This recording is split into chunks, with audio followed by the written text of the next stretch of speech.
Fel arfer, bysach chi'n defnyddio lot fawr o menyn yn Flapjacks, ond gan bod y merched methu bwyta cynnyrch llaeth, dwi wedi penderfynu defnyddio olew cnau coco yn lle. Cyn ei ddefnyddio yn yr sait, chi angen toddi'r olew cnau coco gyda llwyed dda o fel.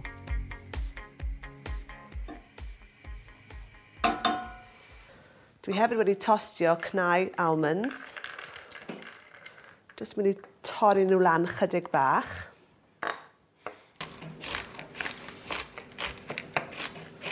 Mae rhain yn mynd syth mewn i'r bowlen. Mae Flapjacks yn rili hawdd i wneud. Ond ni arfer wneud nhw lot tra ni'n y prifysgol. Dwi efo ceirch. Mae'r un yn ceirch arbennig, heb glwten. Maen nhw'n digon hawdd i ffeindio yn yr archfarchnad. Pinch o halen. Dates di sychu a di dorri. Ceirios di sychu rhain. Siwgr brown. Dwi jyst mynd i cymysgu rhain chydig bach cyn i mi roi'r olew a'r mêl mewn. Dwi'n barod wedi cynhesu'r ffwrn.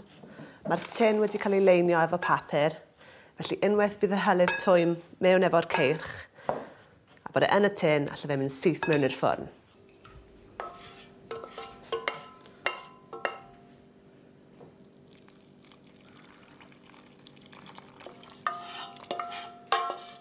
Cymysg gyda'i gilydd, newch yn siŵr bod y ceirch a'r ffrwythau di sychu yn cael ei orchuddio gan yr olew i gyd.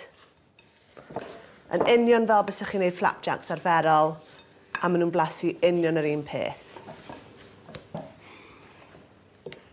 Yr oglin lyflu yn barod. Mewn i'r tin.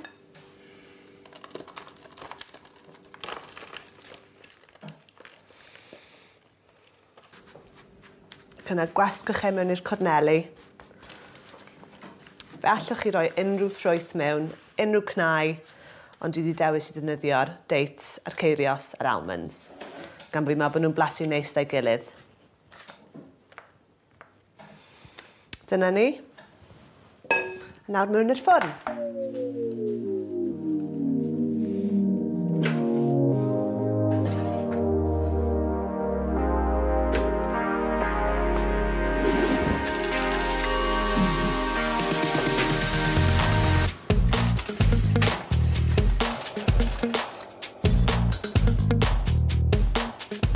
Felly, os ydych chi ffrindiau sy'n methu bwyta glwten a gynnyrch llaeth, mae hwn yn rysait bach handi iawn i gael.